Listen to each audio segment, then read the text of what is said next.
Hello friends, very good morning. Welcome to the Hindu editorial analysis. 2023లో UPSC prelims ఎవరైతే attempt చేస్తున్నారో వాళ్ళందరూ కూడా ఈ క్రాష్ కోర్స్ మిస్ అవ్వద్దమ్మా. Don't miss this crash course. So 1 జనవరి 2023 నుంచి మనం స్టార్ట్ చేస్తున్నాం. ప్రిలిమ్స్కి అవసరమైన అన్ని సబ్జెక్ట్స్ కూడా ఇందులో కవర్ అవుతున్నాయి. వాటితో పాటు CSAT, current affairs, economic survey and budget analysis and comprehensive test series కూడా కవర్ అవుతుంది. Everything is getting covered at just 10,000 rupees if you are joining by tomorrow 31st December లోపు జాయిన్ అయితే మీకు 10,000. And if you are joining on 1st January or తర్వాత మీరు join అయితే fee వచ్చేసి మనకి 13,000 అయిపోతుంది. 3,000 రూపీస్ పెరుగుతుంది. సో రేపట్లోగా జాయిన్ అయ్యే వాళ్ళకి ఎర్లీ బర్డ్ ఆఫర్ ఉంది. కేవలం 9,999 రూపాయలకే మీరు జాయిన్ అవ్వచ్చు. It includes comprehensive test series also. Test series వచ్చేసి మీకు 34 టెస్టులు, 34 టెస్టులు మీకు ఉంటాయి. దీంట్లో 10 జిఎస్కి FLTs, 5 CSAT FLTs and 12 current affairs grand టెస్ట్లు. అవి కాకుండా మళ్ళీ బ్లాక్ టెస్ట్లు. You also have block test, అంటే సబ్జెక్ట్ వైజ్ బ్లాక్ టెస్ట్లు కూడా ఉంటాయి. సో కాంప్రహెన్సివ్గా మొత్తం మీకు కవర్ అవుతుంది. సో ప్రిలిమ్స్ ఎగ్జామ్ వరకు కూడా మీకు వ్యాలిడిటీ అనేది ఉంటుంది. So don't miss this opportunity. దీంట్లో complete economic survey and budget analysis కూడా ఇంక్లూడ్ చేశాను. సీసాట్ కూడా ఇంక్లూడ్ చేశాను. So economy, CSAT, economic survey and budget analysis ఈ 3 కూడా నేనే స్వయంగా డీల్ చేస్తాను. So do make use of this opportunity, miss అవ్వకండి. 24 and 25లో రాద్దాం అనుకునే వాళ్ళు, బిగినర్స్ ఎవరైతే ఉన్నారో వాళ్ళకి న్యూ ఇయర్, కొత్త సంవత్సరం, న్యూ ఇయర్ రెజల్యూషన్ తీసుకోండి. యూపీఎస్సీ ప్రిపరేషన్ ఎప్పటి నుంచో ప్లాన్ చేస్తూ చేద్దామా వద్దా అని ఆలోచించే వాళ్ళకి ఇదే సరైన తరుణం. We need a reason to do something good. మంచి చేయడానికి ఒక కారణం కావాలి. న్యూ ఇయర్ అనేది ఒక కారణంగా తీసుకోండి. ఈ మంచి ఆపర్చునిటీని ఉపయోగించుకోండి. ఇయర్ ఎండ్ ఆఫర్ కూడా మనం రన్ చేస్తున్నాం. స్పెక్టాక్యులర్ ఇయర్ ఎండ్ ఆఫర్ కూడా రన్ అవుతుంది. మీకు ఈఎంఐ పైన 10% ఆఫ్, అప్ ఫ్రంట్ పైన 20% ఆఫ్ రన్ అవుతుంది. అయితే ఇక్కడ మీరు ఇంకో విషయాన్ని గమనించాలి. 1 జనవరి నుంచి ఫీజు పెరుగుతోంది. సో ప్రజెంట్ మన ఎంఆర్పి ఎంత? 60,000. This is going to become 65,000 from 1 January. So అంటే మీరు ఈఎంఐ ఆప్షన్ తీసుకుంటే ప్రజెంట్ 54,000 ఉన్నది. జనవరి 1 తర్వాత మీరు జాయిన్ అయితే 65 అవుతుంది. అప్ ఫ్రంట్లో తీసుకుంటే 48తో కంపేర్ చేసుకుంటే మీకు 65. ఎంత డిఫరెన్స్ వస్తుందో చూసుకోండి. So don't miss this opportunity. And 31st December రేపు, అదే లాస్ట్ డే. ఏమైనా డౌట్స్ ఉంటే మీరు కాంటాక్ట్ చేయాల్సిన నెంబర్ వచ్చేసి ఇక్కడ ఉంది. ఈ నెంబర్కి కాంటాక్ట్ చేయండి. ఏ డౌట్స్ ఉంటే క్లియర్ చేసుకోండి. కొత్త బ్యాచెస్ కూడా ప్రారంభమవుతున్నాయి జనవరి 1 నుంచి. Don't miss this. అలాగే యూపీఎస్సీ ఆఫ్లైన్ మనకి హైదరాబాద్ మరియు విశాఖపట్నంలో క్లాసెస్ రన్ చేస్తున్నాం. సో దీనిపైన కూడా మనకి ఈఎంఐ ఆఫర్ ఉంది. అలాగే అప్ ఫ్రంట్ పేమెంట్ ఆప్షన్ కూడా ఉంది. ఈఎంఐ పైన 10% ఆఫ్, అప్ ఫ్రంట్ పైన 20% ఆఫ్ రన్ అవుతుంది. ఇది కూడా మనకి 1 జనవరి నుంచి ఫీజులు పెరుగుతున్నాయి. మన ఎంఆర్పి 70,000 ఏదైతే ఉందో it is going to become 75,000 from 1 January. So 31st December రేపటిలోపు జాయిన్ అయితే ఈ స్పెక్టాక్యులర్ ఇయర్ ఎండ్ ఆఫర్ని మీరు వాడుకోవచ్చు. అండ్ తర్వాత పెరిగే ఫీజు నుంచి మిమ్మల్ని మీరు ప్రొటెక్ట్ చేసుకోవచ్చు. కొత్త బ్యాచెస్ కూడా ప్రారంభమవుతున్నాయి. మంచి ఆపర్చునిటీ అమ్మ. Do call this number. And finally optionals. మీకు ఆప్షనల్స్ పైన కూడా ఈఎంఐ పైన 10%, అప్ ఫ్రంట్ పైన 20% రన్ చేస్తున్నాం. ఆప్షనల్ ఫీజు కూడా జనవరి 1 నుంచి 35,000 అవుతుంది. From 1 January onwards the fee of optionals కూడా పెరుగుతుంది. So do make use of this offer and join before 31st December. So ఇవాల్టి ఆర్టికల్ క్రెడిట్ ఛాలెంజెస్ అనే పేరుతో వచ్చింది. సో క్రెడిట్ అంటే అర్థం ఏంటమ్మా? అప్పులు, లోన్స్, బ్యాంక్స్ ఇచ్చే లోన్స్ని మనం క్రెడిట్ అని చెప్పి అంటాము. సో దాంట్లో లెండింగ్లో ఉన్న ఛాలెంజెస్ ఏంటి, ఇష్యూస్ ఏంటి అని ఈ ఆర్టికల్ మనకి చెప్తుంది. సో ఈ ఆర్టికల్ మనకి యూపీఎస్సీ సిలబస్ ప్రకారం జనరల్ స్టడీస్ పేపర్ 3 కిందకు వస్తుంది. అందులో ఇండియన్ ఎకానమీలో భాగంగా మనం ఇది చదువుకోవాలి. సో క్రెడిట్ అంటే ఏంటో అర్థం చేసుకున్నాం. సో ఇందులో చాలా కీవర్డ్స్, టెక్నికల్ వర్డ్స్ వస్తాయి. వాటన్నిటిని నేను డీటెయిల్గా ఎక్స్ప్లెయిన్ చేస్తాను. సో మన ఎకానమీ టాపిక్ కాబట్టి మనం దీన్ని అవతల పరేద్దాం. సరేనా? సరే, దీనికంటే ముందు ఒక్కసారి కొంచెం బేసిక్స్ చూద్దాం. ఒక బ్యాంక్ ఉందమ్మా. సో బ్యాంక్కి యూ హ్యావ్ 2 సైడ్స్ కదా. ఒకటి లయబిలిటీస్, ఇంకొకటి ఎసెట్స్ అంటే ఆస్తులు అప్పులు, తెలుగులో చెప్పాలంటే ఆస్తులు అప్పులు అనుకోండి. మరి బ్యాంక్కి లయబిలిటీస్ ఏంటి? Predominantly deposits. సో డిపాజిట్స్ అనేవి బ్యాంక్స్కి ఏమవుతాయి? లయబిలిటీస్ అవుతాయి. అంటే ప్రజల దగ్గర నుంచి లేదా కంపెనీస్ దగ్గర నుంచి, ఎక్కువ క్యాష్ ఉన్న కంపెనీ దగ్గర నుంచి బ్యాంకులు డిపాజిట్లు సేకరిస్తాయి. ఎలా సేకరిస్తాయి? మీరు మా బ్యాంకులో డిపాజిట్ చేస్తే మీకు వడ్డీ ఇస్తాము, 10% ఇస్తాము, 8% ఇస్తామని చెప్పి డిపాజిట్లు సేకరిస్తాయి. వీటిని తర్వాత ఏం చేస్తాయంటే లోన్స్ రూపంలో, లోన్స్ రూపంలో మళ్ళీ ప్రజలకి మరియు అవసరం ఉన్న ఫర్మ్స్కి, కంపెనీస్కి బ్యాంకులు అందజేస్తాయి. అంతే కదా? సో ప్రజలు ఫర్మ్స్ దగ్గర నుంచి, ఎక్సెస్ క్యాష్ ఉన్న ప్రజలు ఫర్మ్స్ దగ్గర నుంచి డిపాజిట్లు సేకరించి నీడ్ ఉన్న, స్కేర్సిటీ ఉన్న పీపుల్ మరియు ఫర్మ్స్కి లోన్స్ రూపంలో బ్యాంకులు అందిస్తాయి అన్నమాట. సో డిపాజిట్స్ పైన తక్కువ వడ్డీ పే చేస్తాయి, లోన్స్ మీద ఎక్కువ వడ్డీ ఛార్జ్ చేస్తాయి. సో ఈ రెండింటి మధ్య ఉన్న డిఫరెన్సే బ్యాంక్ మెయింటెనెన్స్కి వాటి ప్రాఫిట్స్ అన్ని దాని నుంచే వస్తాయి. ఇది మీరు గుర్తుపెట్టుకోవాల్సిన అంశం. ఇప్పుడు మీరు గమనించాల్సింది ఏంటంటే ఎసెట్స్ పెరగాలి అంటే మనకి లోన్స్ బాగా పెరగాలి, విపరీతమైన డిమాండ్ ఉంది లోన్స్కి. ప్రతి ఒక్క కంపెనీ కూడా బిజినెస్ గ్రో చేస్తున్నాం, మాకు లోన్ కావాలని బ్యాంక్ దగ్గరికి వస్తుంది అనుకోండి. మరి బ్యాంక్ దగ్గర ఫండ్స్ ఉండాలి కదా. అడిగిన ప్రతి వాళ్ళకి లోన్ ఇవ్వాలి అంటే బ్యాంక్ దగ్గర అలా ఫండ్స్ సేకరించాలి. ఆ ఫండ్స్ సేకరించడానికి బ్యాంకుకు ఉన్న ఒక మార్గం ఏంటి? డిపాజిట్స్.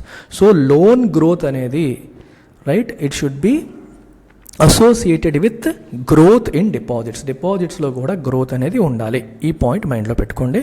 మనం ఒకసారి విషయంలోకి వెళ్ళిపోదాం. సో ఇక్కడ చదవండి. Credit flow and all round capital spending must stay supportive. Credit flow అంటే అర్థం ఏంటి? ఇండస్ట్రీలో అంటే ఎకానమీలో ఉన్న ఫర్మ్స్ లేదా ఆర్గనైజేషన్స్, కంపెనీస్, వీటన్నిటికీ అవసరమైన క్రెడిట్ ఫ్లో అనేది కంటిన్యూస్గా ఉండాలి. అంటే కంపెనీస్ బిజినెస్ ఎక్స్పాన్షన్ చేస్తామనుకున్నా, కొత్త కంపెనీస్ పెడదామనుకుంటున్నా వాళ్ళకి లోన్స్ ఇచ్చే విషయంలో బ్యాంకులు వెనుకాడకూడదు. మనీని అందుబాటులో ఉంచాలి, క్రెడిట్ అనేది అందుబాటులో ఉండాలి. Credit is the engine for growth. Credit ఉంటేనే మనకి గ్రోత్ అనేది వస్తుంది. ఎందుకంటే 100 కోట్లు వ్యవహారాలు ఇవన్నీ కూడా బిజినెస్లు, కోట్ల వ్యవహారాలు, అందరి దగ్గర క్యాపిటల్ అనేది రెడీగా ఉండదు. సో క్రెడిట్ అనేది మస్ట్ అనమాట. రెండవది ఏంటి? ఆల్రౌండ్ క్యాపిటల్ స్పెండింగ్ కూడా ఉండాలి అంటున్నారు. క్యాపిటల్ స్పెండింగ్ అంటే అర్థం ఏంటి? ఏ స్పెండింగ్ విచ్ క్రియేట్స్ ఎసెట్స్ని క్రియేట్ చేసే స్పెండింగ్ క్యాపిటల్ స్పెండింగ్. అంటే అర్థం ఏంటి? రోడ్లు, బిల్డింగ్లు, బిజినెస్లు, ఎక్విప్మెంట్, ప్రాజెక్టులు, ఇలాంటివన్నీ ఇన్ఫ్రాస్ట్రక్చర్ బిల్డ్ చేసేవి కావచ్చు, కంపెనీస్ యొక్క ఫ్యాక్టరీస్లో కొనే ఎక్విప్మెంట్స్ కావచ్చు, ల్యాండ్ పార్సిల్స్ కావచ్చు, బిజినెస్ కోసం కొనే ల్యాండ్ పార్సిల్స్ కావచ్చు, ఇలాంటివన్నీ కూడా మనం క్యాపిటల్ స్పెండింగ్ అంటాం. సో ఈ క్యాపిటల్ స్పెండింగ్ అని ఏదైతే అంటున్నామో ఇక్కడ కూడా కొంచెం గమనించండి. నేను బేసిక్స్ చెప్తాను, కొంచెం పెద్దగా వెళ్తుంది, but it is quite useful to all of you. So capital spending అంటే ఏం చెప్పాను మీకు? సంథింగ్ దట్ క్రియేట్స్ ఎసెట్స్ని క్రియేట్ చేసేది అని చెప్పాను. సో క్యాపిటల్ స్పెండింగ్ ఎవరు చేస్తారు? మనకి గవర్నమెంట్ చేస్తుంది, అలాగే ప్రైవేట్ సెక్టార్ కూడా చేస్తుంది. గవర్నమెంట్ క్యాపిటల్ స్పెండింగ్ చేస్తుంది, ప్రైవేట్ సెక్టార్ కూడా చేస్తుంది. గవర్నమెంట్ ప్రిడామినెంట్గా ఏ టైంలో? సో గవర్నమెంట్ క్యాపిటల్ స్పెండింగ్ అనేసరికి ప్రిడామినెంట్గా ఇన్ఫ్రాస్ట్రక్చర్ పైన ఉంటుంది. ఎందుకంటే గవర్నమెంట్ ఇప్పుడు బిజినెస్లో పెట్టుబడులు పెట్టడం మానేసింది కదా. ఎందుకంటే మోదీ గారి హయాం వచ్చాక కొత్తగా government public sector undertakings open చేయట్లేదు. సో గవర్నమెంట్ క్యాపిటల్ స్పెండింగ్ అంతా కూడా రోడ్లు, ప్రాజెక్టులు, బిల్డింగ్లు, పవర్ లైన్స్, ఇట్లాంటివన్నిటిపైన ఉంటుంది. So private sector capital spending అంటే దేనిపైన? వాళ్ళ కంపెనీ ఎక్విప్మెంట్ కావచ్చు, ఫ్యాక్టరీస్, కొత్త ఫ్యాక్టరీస్ కావచ్చు, బిజినెస్ ఎక్స్పాన్షన్ కావచ్చు, ఇట్లాంటివన్నీ private sector capital spending. So capital spending అనేది కూడా ఇనఫ్ ఉండాలి. క్యాపిటల్ స్పెండింగ్ ఉంటే ఏమవుతుందమ్మా? ఇప్పుడు గవర్నమెంట్ ఇన్ఫ్రాస్ట్రక్చర్ రోడ్లు కన్స్ట్రక్ట్ చేస్తుంది అనుకోండి, మరి చాలామంది పీపుల్కి ఎంప్లాయ్మెంట్ లభిస్తుంది కదా. అలాగా ఎంప్లాయ్మెంట్ లభిస్తుంది, ఎకానమీ, ప్రజల చేతుల్లోకి డబ్బులు వస్తాయి, డిమాండ్ పెరుగుతుంది, వాళ్ళు వస్తువులు, సేవలు కొనుగోలు చేస్తారు. అలాగా ప్రైవేట్ సెక్టర్ కూడా బిజినెస్ ఎక్స్పాన్షన్ చేసే కొద్దీ ఎంప్లాయ్మెంట్ జనరేషన్ జరుగుతుంది, జీడిపి గ్రోత్కి దోహదపడుతుంది. సో క్యాపిటల్ స్పెండింగ్ సపోర్టివ్గా ఉండాలి, క్రెడిట్ ఫ్లో అనేది సపోర్టివ్గా ఉండాలి అని చెప్పారు. ఎందుకు ఇదంతా చెప్తున్నారు అంటే, మీరు ఒక రిపోర్ట్ వచ్చింది ఆర్బీఐది. The RBI's report on trend and progress of banking in India. Trend and progress of banking in India అని చెప్పి ఆర్బీఐ ఒక రిపోర్ట్ తీసుకొచ్చింది. So this report paints a picture of credit growth having rebounded smartly. Okay, this report paints a picture of credit growth having rebounded smartly. Credit growth అనేది బాగా స్మార్ట్గా rebound అయింది అని చెప్పి ఒక పిక్చర్ని పెయింట్ చేసింది. అంటే క్లియర్గా ఆ పిక్చర్ ఇస్తుంది అని అర్థం. క్రెడిట్ గ్రోత్ అంటే అర్థం ఏంటి? Loan growth. అంటే బ్యాంక్స్ కంపెనీస్కి ఇస్తున్న లోన్స్ పెరిగాయి, number of loans disbursed by banks అనేది గ్రో అయ్యింది దాని అర్థం అనమాట. సో ఇంతకుముందు మధ్యలో కొన్నాళ్ళు డల్ అయిపోయింది, మళ్ళీ అది బాగా పికప్ అయ్యింది. సో లోన్స్ పికప్ అయ్యింది, ఇట్స్ ఎ గుడ్ సైన్. అంటే ఎకానమీ పికప్ అవుతుంది, కంపెనీస్ ఇన్వెస్ట్మెంట్ చేయాలనుకుంటున్నాయి, అందుకే లోన్స్కి వెళ్తున్నాయి అని అర్థం. With the consolidated bank balance sheets of Indian commercial banks showing double-digit expansion after a 7-year gap. 7 సంవత్సరాల గ్యాప్ తర్వాత ఈ కమర్షియల్ బ్యాంక్స్ యొక్క బ్యాలెన్స్ షీట్స్లో మనకి డబుల్ డిజిట్ ఎక్స్పాన్షన్ కనిపిస్తుంది. డబుల్ డిజిట్ అంటే అర్థం ఏంటమ్మా? 10% పైన గ్రోత్ కనిపిస్తోంది. సో వాటి యొక్క అసెట్స్ అండ్ లయబిలిటీస్ పెరిగాయి. ఫస్ట్ ఆఫ్ ఆల్ అసెట్స్ పెరుగుతున్నాయి. అసెట్స్ పెరిగితే ఆబ్వియస్గా దానికి తగ్గట్టుగా లయబిలిటీస్ పెరుగుతాయి. While at first flush this would be reason for cheer. So మనకి చూడగానే ఏమనిపిస్తుంది? లోన్స్ బాగా గ్రో అవుతున్నాయి, ఎకానమీ సూపర్ ఉంది అని మనకు అనిపిస్తుంది, అంతే కదా? మనకు అలా అనిపిస్తుంది. అయితే it would be reason for cheer, అంటే చాలా హ్యాపీనెస్ మనకు అందిస్తుంది. సో బిగినింగ్లో మనకు అనిపించినప్పుడు. అయితే this growth came on the back of the pandemic hit year. మీకు అర్థమవుతుందా? సో అరే భలే గ్రో అయింది అని మనం అనుకుంటున్నాం. కాకపోతే మీరు గమనించాల్సింది ఏంటంటే, this growth came on the back of pandemic hit year. అంటే 2020-21 సంవత్సరం తీసుకుంటే కోవిడ్ వల్ల, పాండమిక్ వల్ల ఆ సంవత్సరం దెబ్బతినింది. మరి ఆ సంవత్సరం దెబ్బతిన్నప్పుడు ఆ సంవత్సరంలో లోన్స్ ఏమీ ఉండవు కదా పెద్దగా, మరి కంపెనీస్ ఏవి కూడా ఎక్స్పాన్షన్ అవ్వవు, లోన్స్ అన్నీ ఆగిపోతాయి. సో మీకు బేస్ అనేది స్మాల్ అయిపోయింది. దాంతో కంపేర్ చేస్తే నెక్స్ట్ ఇయర్ పెరగడం పెద్ద గొప్ప ఏం కాదు, అది మీరు గమనించాలి. ఎందుకంటే pandemic hit year when economic activity including demand for loans was depressed.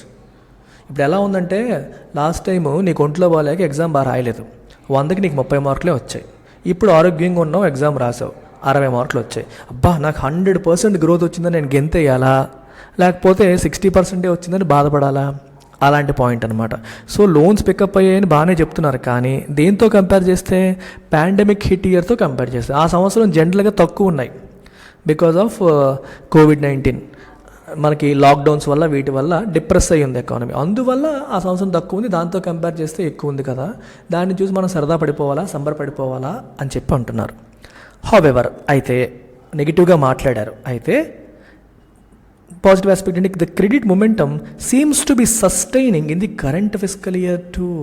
ఈ క్రెడిట్ మొమెంటమ్ ఏదైతే ఉందో అది ప్రస్తుత ఆర్థిక సంవత్సరంలో కూడా సస్టైన్ అవుతున్నట్టుగానే కనిపిస్తుంది. 2020-21 బాగాలేదు, 21-22 చాలా బాగుంది. దేంతో కంపేర్ చేస్తే? 20-21తో కంపేర్ చేస్తే. అయితే 20-21 బాగాలేదు కాబట్టి 21-22 బాగుంది అనుకున్నాం ఇప్పుడే, కానీ 22-23 కూడా బాగానే ఉంది, అది కూడా సస్టైన్ అవుతున్నట్టుగా కనిపిస్తోంది. With loan growth lagging a decade high in the first half. 2022-23 ఆర్థిక సంవత్సరంలో ఫస్ట్ హాఫ్లో, అంటే ఏప్రిల్ నుంచి మనకి సెప్టెంబర్ పీరియడ్ ఏదైతే ఉందో, ఈ ఫస్ట్ హాఫ్లో గత 10 సంవత్సరాల్లోనే హయ్యెస్ట్ మనకి లోన్ గ్రోత్ అనేది కనిపించింది. And in the Fortnite to December 2కి ముందు ఫోర్ట్నైట్ అంటే 2 వారాలు, ఫోర్ట్నైట్ అంటే 2 వీక్స్ అని అర్థం అనమాట. ఆ వీక్లో కూడా చాలా బాగా, ఆ వీక్లో ఆ 2 వారాల్లో credit expanded 17.5% from a year earlier.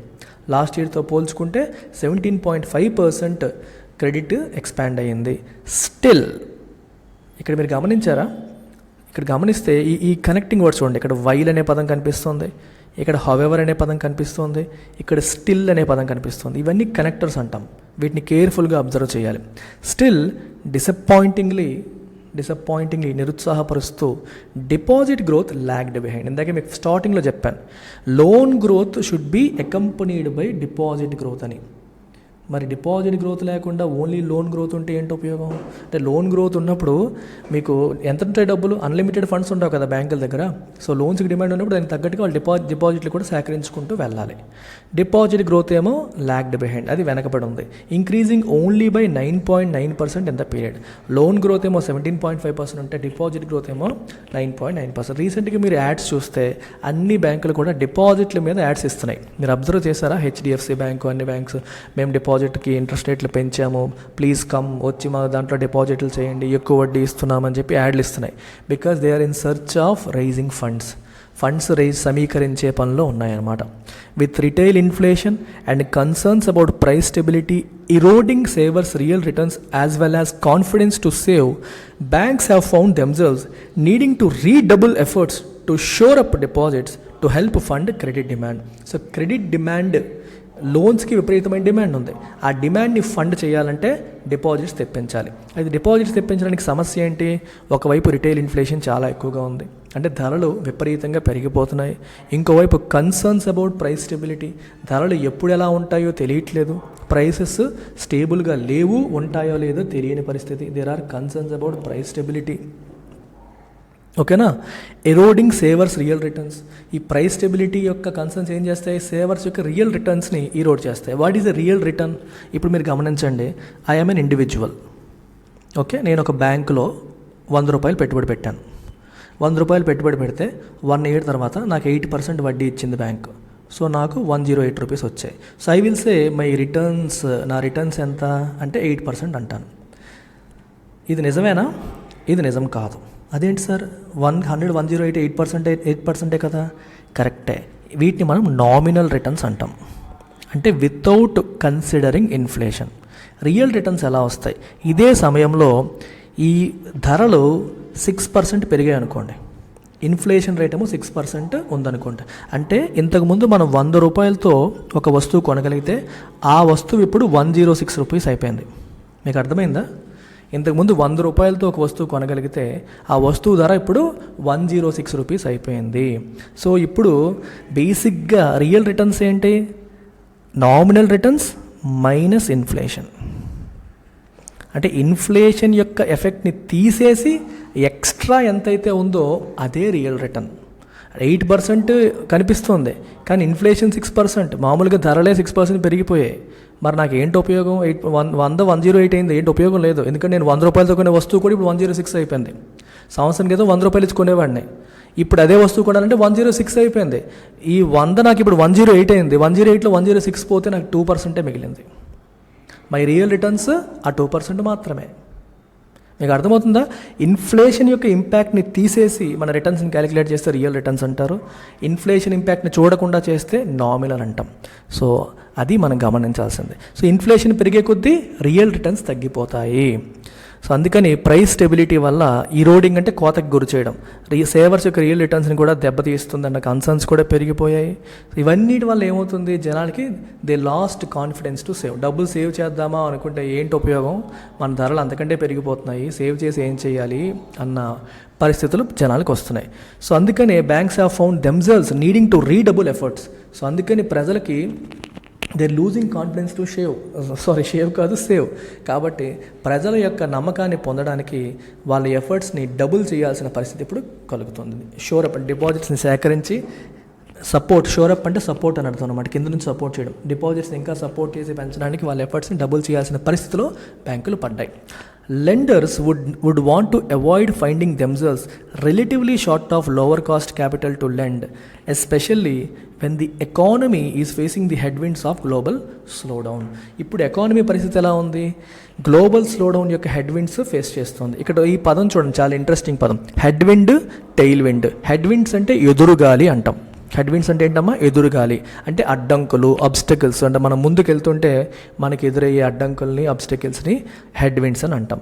Tail wind అంటే వెనక నుంచి వచ్చేది, అంటే మనల్ని సపోర్ట్ చేసేది, మనకి ముందుకి తోసేది. మీరు సైకిల్ దొక్కుతున్నారు అనుకోండి, రోడ్డు పైన వెనక నుంచి గాలి వస్తుంది అనుకోండి, ఇంకా ఫాస్ట్గా ముందుకు వెళ్ళిపోతారు. So tail wind makes your job easy, it helps you. Head wind makes your job difficult, ఎదురుగా గాలి వస్తే నువ్వు ఇంకా ఎక్కువ కష్టపడి తొక్కాలి. సో ఎకానమీకి ఇప్పుడు హెడ్ విండ్స్ ఎక్కడి నుంచి వస్తున్నాయి? గ్లోబల్ స్లోడౌన్, అంటే ప్రపంచవ్యాప్తంగా ఆర్థిక వ్యవస్థ మందగిస్తోంది, రిసెషన్లోకి ఎంటర్ అయిపోతుంది. ప్రపంచవ్యాప్తంగా ఆర్థిక వ్యవస్థ మందగిస్తే మనకేంటి సార్ ప్రాబ్లం, మనం బాగానే ఉన్నాం కదా అని చాలామంది అనుకుంటారు. Unfortunately that is not true. ఎందుకని? భారతదేశంలో ఎక్స్పోర్ట్స్ మీరు తీసుకోండి, విదేశాలకు ఎక్స్పోర్ట్ చేసే కంపెనీలు చాలా మన దగ్గర ఉన్నాయి. మరి విదేశాల్లో డిమాండ్ తగ్గిపోతే వాళ్ళు ఇండియా నుంచి ఇంపోర్ట్ చేసుకునేవి తగ్గిపోతాయి కదా, తద్వారా ఇండియా యొక్క ఎక్స్పోర్ట్స్ ఏమైపోతాయి, తగ్గిపోతాయి కదా. ఎక్స్పోర్ట్ బిజినెస్ తగ్గిపోయినప్పుడు మరి ఎక్స్పోర్ట్స్ కోసం చేస్తున్న ప్రొడక్షన్ తగ్గిపోతుంది కదా, అంటే జీడిపి తగ్గినట్టే కదా. ఎస్, అందుకనే గ్లోబల్ స్లో డౌన్ ఉంటే మనకేంటి అనుకోవడానికి లేదు. ఇప్పుడు ప్రపంచమంతా ఒక గ్లోబల్ విలేజ్గా మారిపోయింది. It's an inter connected world. ఒక దేశంలో జరిగేది మిగిలిన అన్ని దేశాలను ఇంపాక్ట్ చేస్తోంది. మీకు ఇంకా నమ్మకం కలగకపోతే థింక్ ఆఫ్ కోవిడ్-19, అన్నీ గుర్తొచ్చేస్తాయి. సో గ్లోబల్ స్లోడౌన్ ఇప్పుడు ఎదురుగాలి లేదా అబ్స్టికల్స్ని క్రియేట్ చేస్తుంది ఎకానమీకి. ఇలాంటి సమయంలో లెండర్స్ అంటే ఎవరు, అప్పులిచ్చే బ్యాంకులు ఏవైతే ఉన్నాయో would want to avoid finding themselves. వాళ్ళు ఒక సిచ్యువేషన్ని అవాయిడ్ చేయాలనుకుంటారు. ఎటువంటి సిచ్యువేషన్ని?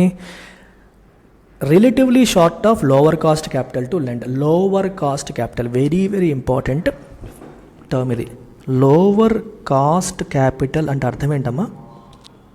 క్యాపిటల్ అంటే మూలధనం. లోవర్ కాస్ట్ క్యాపిటల్ అంటే అర్థం ఏంటి? అరే డబ్బులో తక్కువ కాస్ట్ ఎక్కువ కాస్ట్ అంటే అర్థం ఏంటి? ఆలోచించండి ఒకసారి.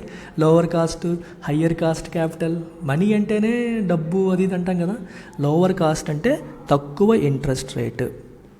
లో ఇంట్రెస్ట్ రేటుతో అంటే తక్కువ వడ్డీతో సేకరించే మనీ వస్తే మంచిది వాళ్ళకి. ఇప్పుడు బ్యాంకులు చూడండి, 6% వడ్డీ పే చేసి మనీ తీసుకొచ్చాయి అనుకోండి, అప్పుడు they can give it for 12%, 14%కో లోన్లు ఇస్తాయి. అదే మన డిపాజిట్ పైనే 9% పే చేయాల్సి వచ్చింది అనుకోండి, మరి లోన్లు ఇచ్చినప్పుడు ఏం చేస్తాయి?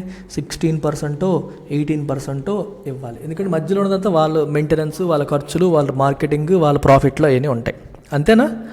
ఇప్పుడు బ్యాంక్స్ యొక్క కాస్ట్ ఆఫ్ క్యాపిటల్ అంటాం. అంటే వాళ్ళు సమీకరిస్తున్న ఫండ్స్కి వాళ్ళు పే చేసే వడ్డీని కాస్ట్ ఆఫ్ క్యాపిటల్ అంటాం.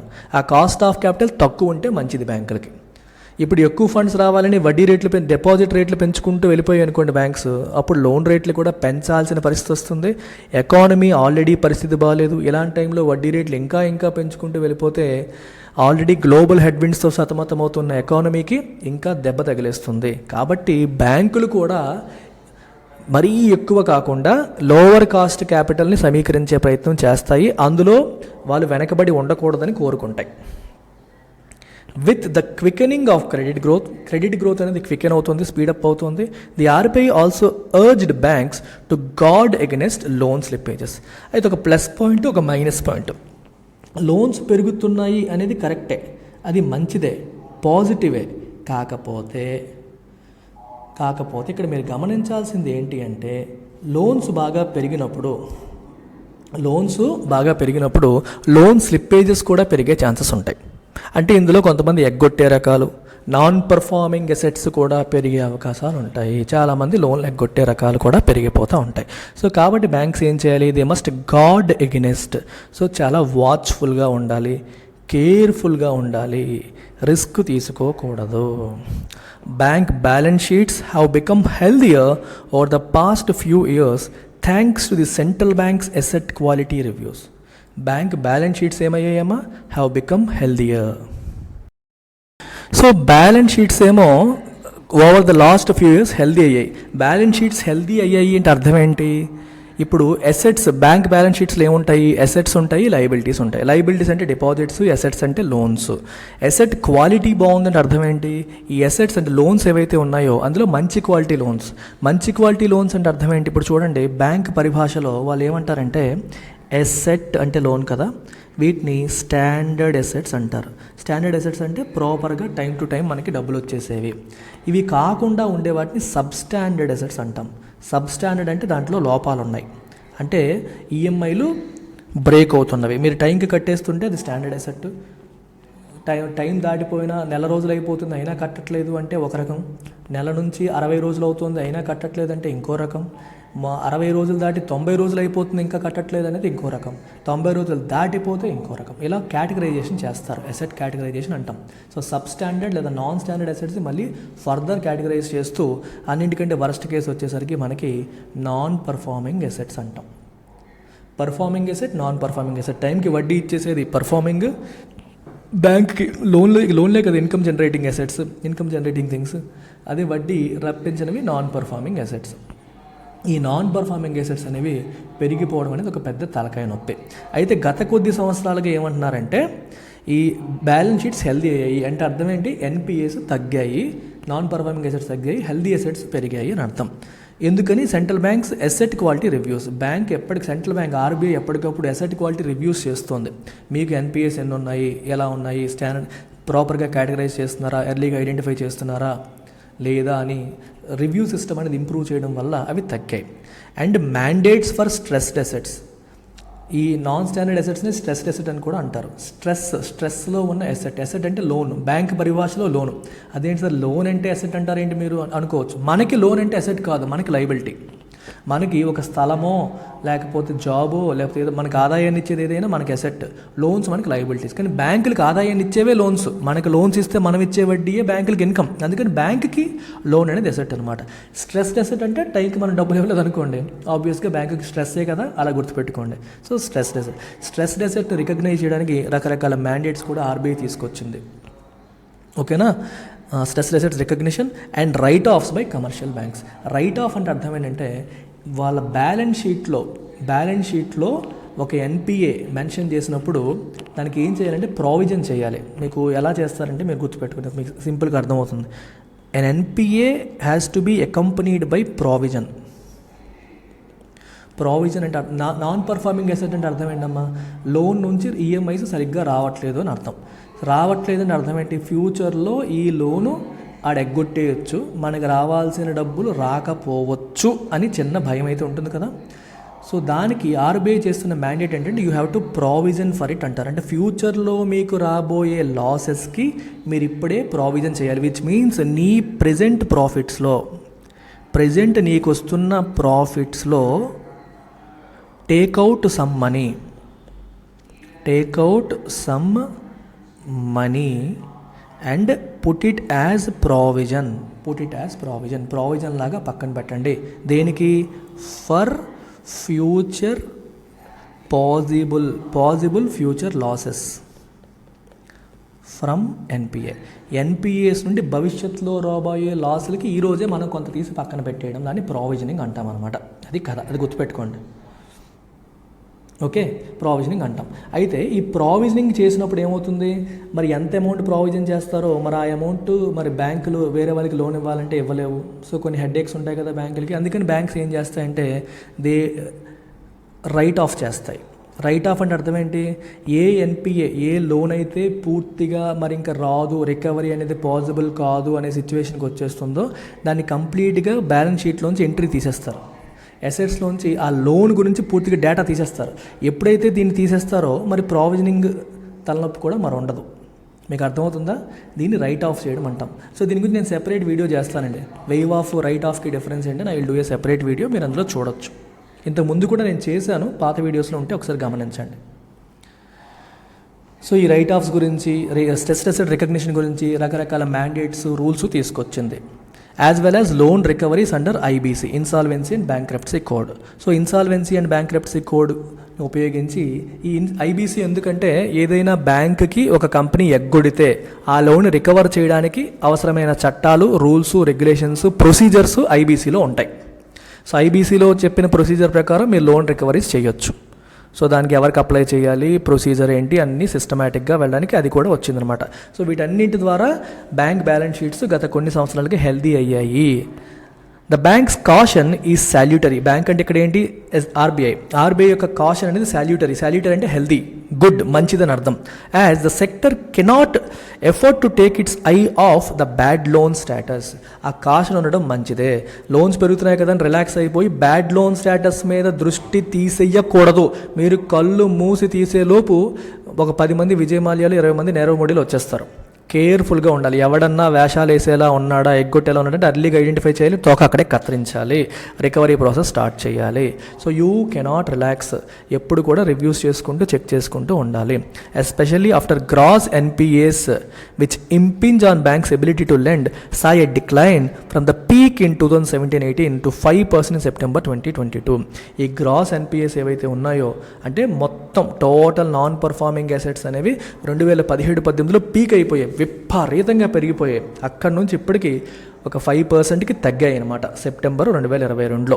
ఈ గ్రాస్ ఎన్పిఎస్ వల్ల మనకి సమస్య ఏంటి, బ్యాంక్స్ ఎబిలిటీ టు లెండ్ అనేది తగ్గిపోతుంది. ఎందుకంటే ఎన్పిఎస్ పెరిగే కొద్దీ దానికోసం ప్రావిజనింగ్ రిక్వైర్మెంట్ పెరుగుతుంది. మీకు చెప్పాను, వాటి ద్వారా ఫ్యూచర్లో వచ్చే లాసెస్ కోసం మనీని పక్కన పెట్టాలి అని చెప్పి దాన్ని ప్రావిజనింగ్ అంటామని కూడా చెప్పాను. సో ప్రావిజనింగ్ రిక్వైర్మెంట్ పెరిగింది అంటే ఆబ్వియస్గా బ్యాంక్స్ లెండ్ చేసే ఎబిలిటీని తగ్గిపోతుంది. ఎందుకంటే కొంత డబ్బులు పక్కన పెట్టేస్తున్నారు కదా, so their ability to lend అనేది రెడ్యూస్ అయిపోతుంది. Banks' due diligence on borrowers and solid credit appraisal will help keep NPAs under control. So banks' due diligence on అంటే borrowers పైన, అంటే ఎవరైతే అప్పులు తీసుకుంటున్నాయో ఈ కంపెనీని వీటన్నిటి మీద డ్యూ డిలిజెన్స్ చేయాలంటే వాడు సరైనడేనా, వాడికి ఇవ్వచ్చా లేదా, ప్రీవియస్ హిస్టరీ ఏంటి, ఒక ఎంప్లాయీని రిక్రూట్ చేసేటప్పుడు వీడు చదువుకున్నాడా చదువుకోలేదా, వాడి డిగ్రీ ఏంటి, వాడు ఇంతకుముందు ఏం చేశాడో ప్రతిదీ చూస్తారా లేదా. అలాగే ఈ బారోవర్స్ విషయంలో కూడా బ్యాంక్ డ్యూ డిలిజెన్స్ చేయడం ఏదైతే ఉందో చాలా ఇంపార్టెంట్. సరైన క్యాండిడేటా కాదా, ఇది డఫా కంపెనీనా మంచి కంపెనీనా, సూట్ కేస్ కంపెనీలు అంటారు, అది ఏమి ఉండదు అక్కడ, రిజిస్ట్రేషన్లు ఉంటాయి అన్నీ ఉంటాయి, అక్కడ వెళ్తే ఏమి ఉండదు. అండ్ సాలిడ్ క్రెడిట్ అప్రైజల్ చేయాలి, అంటే క్రెడిట్ ఇవ్వచ్చా, అప్పు ఇవ్వచ్చా లేదా, ఇంతకుముందు హిస్టరీ ఏంటి, తీసుకుంది ఇచ్చాడా లేదా, ఇవ్వగలిగే కెపాసిటీ ఉందా, లాసుల్లో ఉన్నాడా లాభంలో ఉన్నాడా అన్నీ చూడాలి. ఇవన్నీ చేస్తేనే ఎన్పిఎస్ని మనం కంట్రోల్లో ఉంచగలుగుతాం. Even while credit growth helps fund capital expenditure. So credit growth అనేది డెఫినెట్గా ఇంపార్టెంట్. క్రెడిట్ గ్రోత్ ఉంటేనే క్యాపిటల్ ఎక్స్పెండిచర్కి అది ఫండింగ్ ఇస్తుంది, రైట్. అయినప్పటికీ కూడా ఎన్పిఎస్ మీద కొన్న వేయాలి. క్యాపిటల్ ఎక్స్పెండిచర్కి వస్తుంది, హెల్ప్ అవుతుంది అన్న పాయింట్ కరెక్టే, కానీ అలాగని కళ్ళు మూసుకొని ఎవడబడితే వాడికి ఇచ్చేయకూడదు, సరైన క్యాండిడేట్కి మాత్రమే లోన్స్ ఇవ్వాలి అని చెప్తున్నారు. The chief economic advisor had noted this month that private capex had touched 3 lakh crore in the first half of the year. అప్పా సూపర్ కదా. గత ఫస్ట్ హాఫ్ అంటే ఏప్రిల్ నుండి సెప్టెంబర్ పీరియడ్లో ప్రైవేట్ క్యాపిటల్ ఎక్స్పెండిచర్ అనేది ఏమైందమ్మా మనకి 3 లక్షల కోట్లు అయ్యిందని చెప్పి చీఫ్ ఎకనామిక్ అడ్వైజర్ చెప్పారు. Which is a very good sign. Private companies ఎక్కువగా ఇన్వెస్ట్ చేస్తున్నాయి బిజినెస్ కోసం అనేది చాలా మంచి సైన్ కింద మనం చెప్పొచ్చు. అయితే and if the same pace were maintain, ఇదే పేస్ మెయింటైన్ చేస్తే full year figures would be the highest in the last few years. అంటే 6 లక్షల కోట్లు అవుతుంది ఇన్వెస్ట్మెంట్, అది గత కొన్ని సంవత్సరాల్లో హైయెస్ట్ అవుతుంది. అయితే వరీయింగ్లీ సమస్య ఏంటి, he had also hinted that government capex need not continue to maintain the pace so as to allow private players the space to borrow and invest. Chief economic adviser ఏమంటున్నారంటే government borrowing పెంచకూడదు, అర్థమవుతుందా. అంటే ఇక్కడ ఏమంటున్నారు, government capex అనేది same pace maintain చేయాల్సిన అవసరం లేదు. గవర్నమెంట్ కూడా క్యాపిటల్ ఎక్స్పెండిచర్ చేస్తుంది, అది ప్రైవేట్ వాళ్ళు చేస్తున్నారు కాబట్టి వాళ్ళకి వదిలేయాలి. మీరు కూడా ఎక్కువ చేశారనుకోండి, వాళ్ళకి అవసరమైన బారోయింగ్ మీరు తినేసే పరిస్థితి వస్తుంది అని చెప్పారు. సో దీని అర్థం ఏంటో మీకు ఒకసారి చెప్తాను. దీన్నే మనకి ఎకనామిక్ టర్మ్స్లో they call it crowding out effect అంటారు. ఒక్క ఎడిటోరియల్ చాలమ్మా, మీరు చాలా నేర్చేసుకుంటారు. క్రౌడింగ్ అవుట్ ఎఫెక్ట్ని మీరు సింపుల్గా చెప్తాను, గమనించండి. క్రౌడింగ్ అవుట్ ఎఫెక్ట్ కాదు ఏంటంటే, ఇప్పుడు మనకి ఎకానమీలో ఫండ్స్ అనేవి స్కేర్స్ అంటే ఏంటి, ఎంత కావాలంటే అంత ఉండదు, లిమిటెడ్ ఫండ్సే మనకు ఉంటాయి. సో వీళ్ళందరి దగ్గర ఫండ్స్ ఉన్నాయనుకోండి, లైక్ పీపుల్, మనలాంటి ప్రజలు, వీళ్ళందరూ అంటే ఎక్సెస్ క్యాష్ ఉన్న వాళ్ళు, జాబులు చేసుకుంటూ ఎంతో కొంత సేవింగ్స్ చేసుకున్న ప్రజలు అనుకోండి వీళ్ళంతానే, ఓకేనా. సో ఈ ఫండ్స్ ఉన్న ప్రజల దగ్గరే అందరూ బారో చేయాలని ట్రై చేస్తారు. ఫర్ ఎగ్జాంపుల్, ఒకవైపు బ్యాంక్స్ డిపాజిట్స్ రూపంలో జనాల దగ్గర డిపాజిట్స్ సేకరించడానికి బ్యాంకులు ప్రయత్నం చేస్తాయి, ఇంకోవైపు గవర్నమెంట్, ఇంకోవైపు కంపెనీస్. గవర్నమెంట్ ఏం చేస్తాయి, గవర్నమెంట్ బాండ్స్ ఇష్యూ చేస్తుంది, ఈవెన్ కంపెనీస్ కూడా బాండ్స్ ఇష్యూ చేస్తాయి. సో బాండ్స్ అంటే అర్థం ఏంటి, వాళ్ళు కూడా డబ్బులు తీసుకొని మీకు ఎంత వడ్డీ ఇస్తామని చెప్పి మనకి ప్రామిస్ చేసే ఒక డాక్యుమెంట్ అనమాట, దాన్ని బాండ్ అంటాం, ఓకేనా. సో క్రౌడింగ్ అవుట్ ఎఫెక్ట్ అదేంటంటే, ఇప్పుడు ప్రజలందరి దగ్గర ఉన్న సేవింగ్స్ వచ్చేసి 10 lakh crores అనుకోండి, 10 lakh crores అనుకోండి. గవర్నమెంట్కి 8 lakh crores కావాలి, ప్రైవేట్ సెక్టర్కి 8 lakh crores కావాలి అనుకోండి.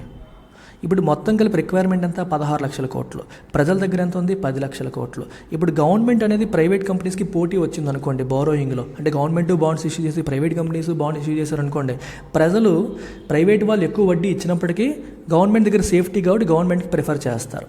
సో దీనివల్ల గవర్నమెంట్ రిక్వైర్మెంట్ మొత్తం ఫుల్ఫిల్ అయిన తర్వాతే ప్రైవేట్కి జనరల్గా వెళ్తుంటుంది.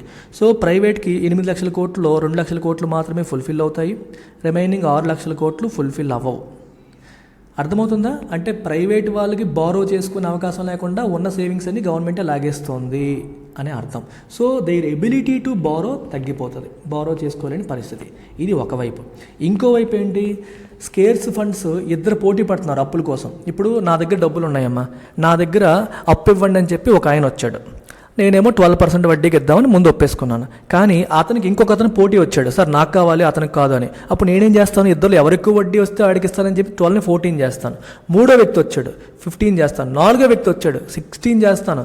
కాంపిటీషన్ ఎంత పెరిగితే నేను అంత వడ్డీ పెంచుకుంటూ వెళ్ళిపోతాను. అంతేనా? ఇక్కడ కూడా అంతే. సో ప్రైవేట్కి గవర్నమెంట్ పోటీ వస్తే ఇద్దరూ పోటీ పడి వడ్డీ రేట్లు పెరిగిపోతాయి. వడ్డీ రేట్లు ఎప్పుడైతే పెరిగిపోతాయో ప్రైవేట్ సెక్టర్, అబ్బా మేము 8% వడ్డీకి వస్తే నేను చేద్దాం అనుకున్నాను, ఇప్పుడు వడ్డీ రేట్లు ఏమో 12% అయిపోయి ఎంత వడ్డీ తీసుకొని నేను మరి బిజినెస్ ఏం ఎక్స్పాన్షన్ చేస్తానని చెప్పి వాళ్ళు డ్రాప్ అయిపోతారు. అర్థమైందా మీకు? అంటే గవర్నమెంట్ సీన్లోకి ఎంటర్ అవ్వడం వల్ల వడ్డీ రేట్లు పెరిగిపోవడం ద్వారా ఒక రీజను, ప్లస్ వాళ్ళు ఎక్కువ ప్రైవేట్ వాళ్ళు బారో చేసుకోవాల్సిన అమౌంట్ వీళ్ళు బారో చేసుకోవడం వల్ల ఇంకో రీజను. ఈ రెండు కారణాల వల్ల ప్రైవేట్ వాళ్ళు బారో చేసుకునే స్పేస్ తగ్గిపోయి వాళ్ళకి అవకాశం తగ్గిపోయి వాళ్ళ ప్రైవేట్ ఇన్వెస్ట్మెంట్ తగ్గిపోయే పరిస్థితి. బారో చేస్తేనే కదా వాడు ఇన్వెస్ట్ చేస్తాడు. సో తగ్గిపోయే పరిస్థితి వస్తుంది. దాన్నే మనం క్రౌడింగ్ అవుట్ ఎఫెక్ట్ అని అంటాం. సో ఇదే చీఫ్ ఎకనామిక్ అడ్వైజర్ అంటున్నారు. సో ప్రైవేట్ వాళ్ళకి స్పేస్ ఇద్దాము బారో చేసుకోవడానికి, గవర్నమెంట్ కూడా ఇప్పుడు ఎక్కువగా క్యాపిటల్ ఎక్స్పెండిచర్ చేయాలంటే గవర్నమెంట్ దగ్గర కూడా డబ్బులు లేవు. సో గవర్నమెంట్ కూడా బారో చేసుకోవాలి. క్యాపిటల్ ఎక్స్పెండిచర్ మంచిదే, కానీ దానికోసం బారో చేయాలి. బారో చేస్తే మళ్ళీ ప్రైవేట్ వాళ్ళకి మనం పోటీ అయిపోతాం. అందుకని గవర్నమెంట్ తన పేస్ని తగ్గిస్తే మంచిదని చీఫ్ ఎకనామిక్ అడ్వైజర్ చెప్పారు. అయితే మీరు ఇక్కడ ఇంకో విషయం కూడా గమనించాలి. So there is another counter concept called crowding in effect. Crowding in effect అని ఇంకొక కౌంటర్ కాన్సెప్ట్ ఉంది. క్రౌడింగ్ ఇన్ ఎఫెక్ట్ ఏంటంటే దీనికి రివర్స్ అనమాట. ఇందులో కూడా మనకి గవర్నమెంట్ ఉంది, ప్రైవేట్ సెక్టర్ ఉంది. సో ఎకానమీ బాగాలేదు అనుకోండి, అసలు economy is not doing great, situation ఏమాత్రం బాగాలేదు. సిచ్యువేషన్ ఏమీ బాగాలేనప్పుడు గవర్నమెంట్ ఎక్కువగా బారో చేసి లేదా మనీ ప్రింట్ చేసి స్పెండ్ చేసింది అనుకోండి, విపరీతమైన స్పెండింగ్ చేసింది గవర్నమెంట్ ఎక్కువగా స్పెండ్ చేసినప్పుడు ఏమవుతుంది, ఎంప్లాయ్మెంట్ జనరేట్ అవుతుంది, రైట్? పీపుల్ చేతిలోకి మనీ వస్తుంది, ప్రజల చేతుల్లోకి మనీ వస్తుంది. ప్రజల చేతిలోకి మనీ వచ్చేసరికి వాళ్ళు దే పర్చేజ్, ఈ డబ్బులతో వాళ్ళు they purchase goods and services, వీటిని కొంటారు. ఇవి కొనేసరికి demand for goods and services పెరుగుతుంది. డిమాండ్ పెరిగేసరికి దానికి తగ్గట్టు ప్రొడక్షన్ పెంచాల్సి వస్తుంది. ప్రొడక్షన్ పెంచాల్సి వస్తే private sector will increase their investment. Production పైన అంటే ఎక్స్ట్రా అడిషనల్ ఇన్వెస్ట్మెంట్ చేయడం మొదలు పెడతాయి. సో ఇక్కడ ఏం జరుగుతుంది, మనకి గవర్నమెంట్ స్పెండింగ్ పెరగడం అనేది అల్టిమేట్గా ప్రైవేట్ స్పెండింగ్ పెరగడానికి దారితీస్తుంది. ఇది పాజిటివ్, క్రౌడింగ్ ఇన్ ఎఫెక్ట్ అంటాం. ఇందాకటి కేసు ఏంటి, గవర్నమెంట్ స్పెండింగ్ అనేది పెరిగితే అది ప్రైవేట్ స్పెండింగ్ తగ్గిపోవడానికి దారితీస్తుంది, అది క్రౌడింగ్ అవుట్ ఎఫెక్ట్ అంటాం. అదేంటి సార్ రెండు కాన్సెప్ట్లు ఒకేసారి చెప్పేస్తున్నారు మీరు, ఇది కరెక్టా అది కరెక్టా అంటే సిచ్యువేషన్ బట్టి. అంటే ఎకానమీ డిప్రెస్డ్గా ఉందనుకోండి, ఎకానమీ అసలు ఏమీ బాగాలేదనుకోండి, డిప్రెస్డ్గా ఉంది, రిసెషనరీ పీరియడ్లో ఉందనుకోండి, అప్పుడు క్రౌడింగ్ ఇన్ ఎఫెక్ట్ రావడానికి అవకాశం ఎక్కువ ఉంటుంది. There are more chances for crowding in effect. Economy బాగాలేదు, ఆల్రెడీ డిప్రెస్డ్గా ఉంది, అలాంటప్పుడు ప్రభుత్వం ఎక్కువగా స్పెండ్ చేసి బారో చేసుకొని స్పెండ్ చేసి ప్రజలకి ఆదాయం వచ్చేలా చేసి వాళ్ళని స్టిమ్యులేట్ చేసి వాళ్ళు ఖర్చులు పెట్టి దానివల్ల వస్తువులు సేవలకి డిమాండ్ పెరిగి దానివల్ల ప్రైవేట్ సెక్టార్ ప్రొడ్యూస్ చేసే వస్తువులకి సేవలకి డిమాండ్ పెరగడం వల్ల వాళ్ళ ప్రొడక్షన్ పెరిగింది అనుకోండి, ఆటోమేటిక్గా వాళ్ళు ఇన్వెస్ట్ చేయాలని అనుకుంటారు. అదే ఎకానమీ బాగున్నప్పుడు, when the economy is already doing good, అప్పుడు క్రౌడింగ్ అవుట్ ఎఫెక్ట్ వచ్చే అవకాశాలు ఎక్కువ ఉంటాయి. అర్థమైందా? సో రెండూ జరుగుతాయి. అంటే increased government spending might lead to reduced private investment which is crowding out effect, or it might also lead to increased private investment which is crowding in effect. రెండూ జరగవచ్చు. ఇప్పుడు చీఫ్ ఎకనామిక్ అడ్వైజర్ చెప్తుంది అంటే crowding out effect జరిగిపోతుంది, so మీరు government తన investment తగ్గించుకుంటే better అని చెప్పి ఈయన అంటున్నారు. However even given the constraints of fiscal discipline the government should keep the tempo up. Physical constraints ఉన్నాయి మనకి, కన్స్ట్రైంట్స్ ఉన్నాయి, ఎక్కువ ఖర్చు పెట్టేస్తే మనకి ఫిజికల్ డెఫిసిట్ అనేది పెరిగిపోతుంది, ఇలాంటి తలనొప్పులు కూడా ఉన్నాయి. ఉన్నప్పటికీ కూడా గవర్నమెంట్ టెంపో మెయింటైన్ చేయాలి, ఎక్కువ స్పెండింగ్ చేయాలి on capex, as it may take a while for private capex growth to find consistency. Private capital expenditure growth ఇప్పుడు స్టార్ట్ అయింది, కానీ అలాగే వాళ్ళు కంటిన్యూ చేస్తారన్న గ్యారంటీ లేదు. సో వాళ్ళు కన్సిస్టెంట్గా ఎక్స్పాన్షన్ చేస్తారన్న గ్యారంటీ లేదు. అది వచ్చేంత వరకు గవర్నమెంట్ తన వైపు ప్రయత్నం తను చేస్తూ ఉండాలి, ఎకానమీని స్టిమ్యులేట్ చేసే ప్రయత్నం చేయాలి, ఎంప్లాయ్మెంట్ జనరేట్ చేసి ప్రజల ఆదాయాన్ని వృద్ధి చేసే ప్రయత్నాలు ప్రభుత్వాలు చేస్తూ ఉండాలి. విత్ ఇండస్ట్రియల్ ప్రొడక్షన్ స్టిల్ అనే బంపీ రైడ్. ఇండస్ట్రియల్ ప్రొడక్షన్ ఎలా ఉంది, ఇంకా అనే బంపీ రైడ్, అంటే ప్రాపర్గా వెళ్ళట్లేదు. ప్రొడక్షన్ నెంబర్స్ కొంచెం పెరుగుతున్నాయి, కొంచెం తగ్గుతున్నాయి. దాన్ని బంపీ రైడ్ అంటాం. చూడండి, గతుకులు బతుకులతో వెళ్ళే రైడ్ని బంపీ రైడ్ అంటాం. స్మూత్గా వెళ్ళట్లేదు. Having contract in 2 of the 7 months. గత 7 నెలల్లో 2 నెలల్లో కాంట్రాక్షన్ ఉంది. ప్రతి నెల పెరుగుతూ వెళ్తే బాగుండేది, అలా లేదు. So policy makers must ensure. So policy makers ఏం ఎన్ష్యూర్ చేయాలి, క్రెడిట్ ఫ్లో అనేది ఉండేలాగా ఎన్ష్యూర్ చేయాలి. మరి ఇండస్ట్రియల్ ప్రొడక్షన్ అంటే ఇండస్ట్రీస్ యొక్క ప్రొడక్షన్ నెంబర్స్ కన్సిస్టెంట్గా పెరగాలంటే వాళ్ళకి సపోర్టివ్గా క్రెడిట్ ఫ్లో అనేది ఎన్ష్యూర్ చేయాలి. ఆల్రౌండ్ క్యాపిటల్ స్పెండింగ్ అనేది కూడా ఉండాలి. It must stay supportive. అవన్నీ ఉంటేనే ఇండస్ట్రీకి, ఓవరాల్ ఎకానమీకి, ప్రజలకి కూడా మంచి జరిగిద్ది అని ఆర్టికల్ చెబుతుంది. I hope I have explained and taught you something useful. మరి మీరు నేర్చుకున్న సబ్జెక్ట్తో ఈ క్వశ్చన్కి ఆన్సర్ చేసేయండి. సో వీడియో పాజ్ చేయండి, go through the question properly and put the correct answer in the comment section. Pause చేసి ఒకసారి చూడండి.